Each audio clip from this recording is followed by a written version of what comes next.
Hello दोस्तों, सभी को राम राम और मेरी सभी प्यारी बहनों को नमस्ते।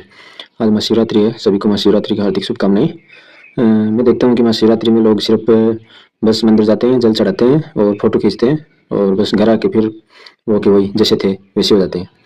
तो मैं सोच रहा हूँ कि इस महाशिवरात्रि से हम सब थोड़े से आगे की तरफ बढ़ते हैं। हम घर आने के बाद भी ध्यान लगाएंगे, अपने आप से बातें करेंगे, महादेव से बातें करेंगे और जो मेरी बहनें हैं वो अपने अंदर की शक्ति, पार्वती बोलो, सीता बोलो, राधा बोलो, जो भी बोलो, जो भी आपको अच्छा लगे, जिसको भी आप मानते हो, उससे उसको अंदर फील करेंगे, उसको महसूस करेंगे, उससे बातें करेंगे और उसकी शिकायतें सुनेंगे अंदर से। अपने अंदर की शिकायतें सुनेंगे और शिकायतें, अगर आपको कोई भी शिकायत है ना किसी भी इंसान से कुछ भी, तो वो शिकायतें भी आप किसी और से नहीं करेंगे, दूसरे से किसी के बारे में किसी की शिकायतें नहीं करेंगे, अपने अंदर ही शिकायतें करेंगे सिर्फ। जैसे होती है ना, आसपास के लोग कुछ बेकार लोग होते हैं, तो अगर उनकी शिकायतें आप किसी दूसरे से, किसी एक इंसान की शिकायत किसी दूसरे से नहीं करेंगे। आगे से हम अपने आप से शिकायतें करेंगे भी और अपने अंदर की शिकायतें सुनेंगे भी, क्योंकि अंदर से तो रास्ता दिखाता है ना।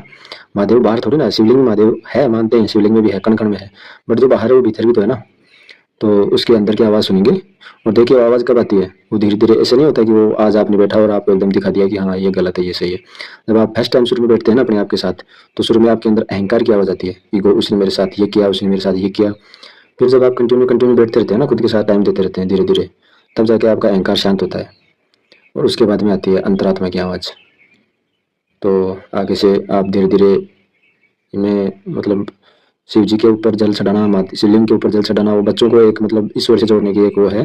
बट अगर आप जवान हैं और आप अगर अपने आप से बातें नहीं करते, देखो आप याद करो बचपन में आप खुद से कितनी बातें करते थे। आज आप दुखी इसलिए नहीं है कि आप बड़े हो गए और आपके ऊपर बहुत जिम्मेदारियां हैं। आप दुखी इसलिए हैं कि आप अंदर की नहीं सुनते और अंदर से बातें भी नहीं करते। आप अंदर की नहीं सुनेंगे तो आपको सही रास्ता कहाँ से मिलेगा? और जब सही रास्ता नहीं मिलेगा तो दुख ही आएगा, फिर प्रॉब्लम्स ही आएगी, उलझन ही मिलेगी, फिर भटकाव होगा।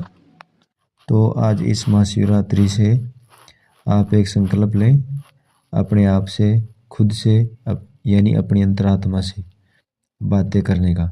क्योंकि महादेव, शिवलिंग वाला महादेव तो एक सिंबल है, बट आपके अंदर तो जीवंत जीवंत है। जो महादेव जो जीवंत है, जो आपको धड़कने दे रहा है, सांसें दे रहा है, उसकी सुनने की संकल्प लेंगे हम सभी। और लड़कियां भी अपने अंदर की लक्ष्मी से बातें करेगी, वही लक्ष्मी जिसके बिना हर स्त्री चुड़ैल है, और लक्ष्मी जो हर स्त्री को संस्कार सिखाती है, हर स्त्री को उसका स्त्रीत्व है, यानी उसे संस्कारों के रूप में एक जिम्मेदार बेटी बनाती है, उसके बाद जिम्मेदार बहन बनाती है, उसके बाद जिम्मेदार पत्नी बनाती है, और अंत में उसे माँ बनाकर उसके अस्तित्व को पूर्णता देती है। उसी प्रकार हर एक पुरुष में भी महादेव धड़कता है जो उसे जिम्मेदार बनाता है।